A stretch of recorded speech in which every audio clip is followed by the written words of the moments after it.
And just to go into something that I touched on briefly in that review, but sort of want to widen out and talk about a bit more, which is why I believe Frank Lampard deserves more praise. I think he really does, because not only losing Eden Hazard, not only the transfer ban, bringing in young players, the injury list he's had, and also being only in his second year as a coach, I think at the top level is something that's equally as impressive considering what he's achieving. But I think because of, as Chelsea fans, what we expect from Chelsea, being a big club, being a winning club recently, and as well, the ups and downs of a season, you sort of forget about what your feelings were in August. And it's not like, those things should take away from maybe frustrations or failings of the season. I still think those things are relevant, but I think if you put it in context, Frank Lampard, he's not wildly overachieving. He's matching what his two predecessors have done, which is Maurizio Sarri and Antonio Conte.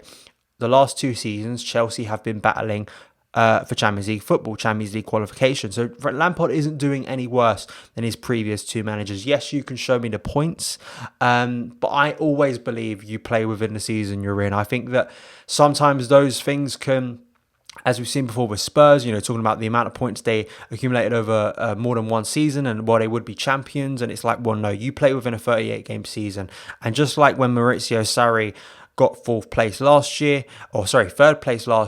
it was good enough in that season. It wasn't good enough the previous season, just the same as probably what Lampard gets this year won't be as good as what Sarri got last year. You have to isolate it within the season, especially when you're dealing with different managers and such an extreme sort of regime change as Frank Lampard is in truth, and going in such a different direction in terms of experience. And this sort of piece for me was mostly inspired by an article by Nick Wright in Sky Sports. He posted it just before the Everton game, so it's still quite relevant. And it goes into all the struggles, the obvious things, the fact that Eden Hazard left. This was a player that was mesmerising for Chelsea. He was a world-class talisman of a player. You saw that in his final game in Baku. Up to here, it just says, for scoring or setting up almost half of their 63 Premier League goals under Maurizio Sarri. I mean, that shows you something. And actually, I advise you now, go back and watch a lot of goals now from Chelsea when Eden Hazard was in the team. And what you see, and I think you appreciate much more now, is how big of an influence he had just across the board. I'm not even talking about the goals where he scored or assisted. Nearly all of them he has some sort of hand in, or either it's the pass before the pass, sort of that Jorginho type of impact on a goal, or a bit of movement to get a defender away from another attacker. It's always Eden Hazard who's involved somehow, and those stats and that influence is irreplaceable. It really is, and that's going to take Chelsea a long time. So you have to deal with that, the fact that Lampard lost Hazard, didn't have him in the team, and that was always going to impact us at some point during the season, even though earlier in the year we were doing actually quite well.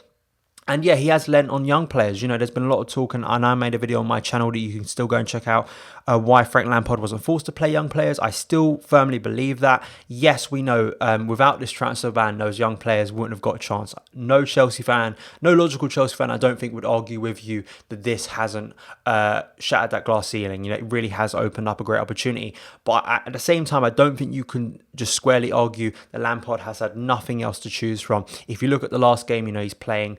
He's sort of forced actually recently because of the injuries, but earlier in the season, he could have played Willian or Pedro over players like Christian Pulisic and HUDSON-ODOI. He could have played Reece James over Azpilicueta, opting for experience earlier in the season. So all those things were up for grabs, and he could have potentially kept David Luiz, who wanted to leave to Arsenal and wanted more game time, but he said, no, I want to keep a competition at the back for me. All players have a chance in my squad, and Fikayo Tomori got that chance. It was a three-way shootout for who was going to play up top. Tammy Abraham got the nod. Giving experience and giving backing to Tammy Abraham was a big move, and it paid off with his 15 goals this season.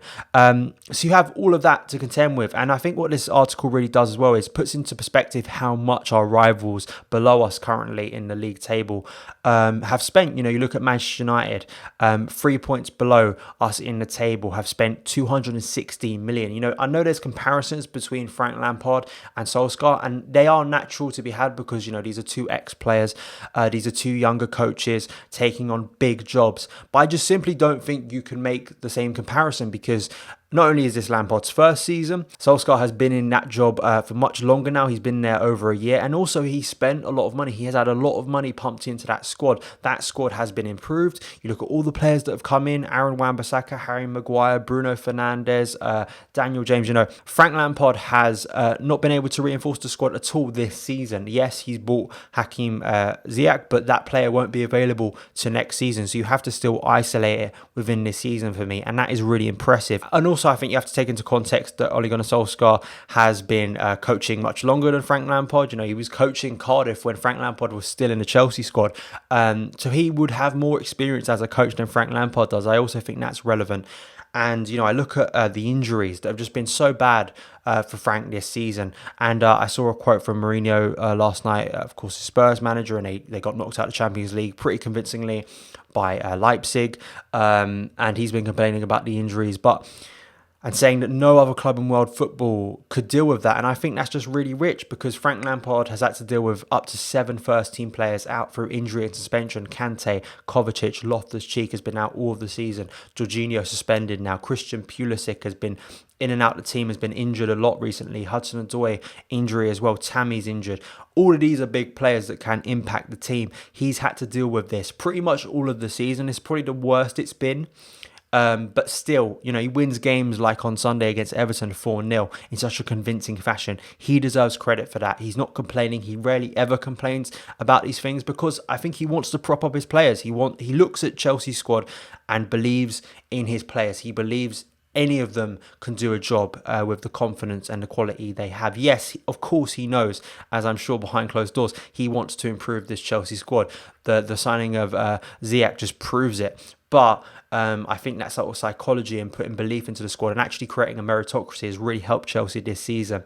And I think that's the interesting thing to me. And I do believe actually longer term, there's been frustrations, of course, at both ends of the pitch for Chelsea this year. But I actually believe what this article really demonstrates is why Lampard's doing well, and why longer term these stats really show you that Chelsea can potentially do something really special under Frank Lampard. Because according to Opta's data for expected goals, which measures how many goals a side should have scored and conceded based on the quality of chances created and given up, Chelsea rank only behind Manchester City and Liverpool this season. The article says, in other words, they create a lot of good goal scoring opportunities and don't give their opponents many. And that's obvious if you're watching Chelsea play football. We're a team that creates a lot of opportunities. On the other end, I do believe we do give up a lot of big chances. I don't really see that from the naked eye, but the stats do prove that Chelsea are conceding more than they should, and we need efficiency and a more ruthless head and clinical nature at both ends of the pitch. We need assertiveness in defending, and we need ruthlessness when going forward.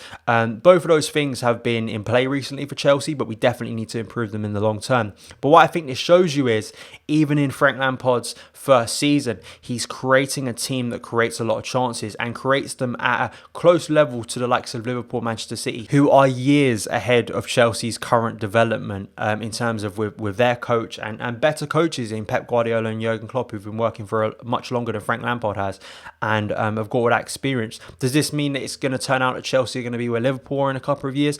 No, we don't know that. A lot can change within football, and a lot has been done right at Liverpool over a number of seasons in recruitment, in philosophy, in infrastructure. Chelsea still need to improve that area. But what I think this does show you is Lampard is taking the club in a much more healthier direction, a direction that fans have really bought into. And patience has been the key. No patience for impatience for me this season. And of course, there has been frustrations. Chelsea should get in the top 4 now, especially in the position they are in. But if they don't, that shouldn't be blown out of proportion, considering where we were in August, considering there are people claiming we wouldn't even make the top 10 in pre-season. So I think that needs to be put into context. And what this really shows for me is that in the long term, Frank Lampard can create something special with Chelsea FC. So those are my opinions on why Frank Lampard needs more praise.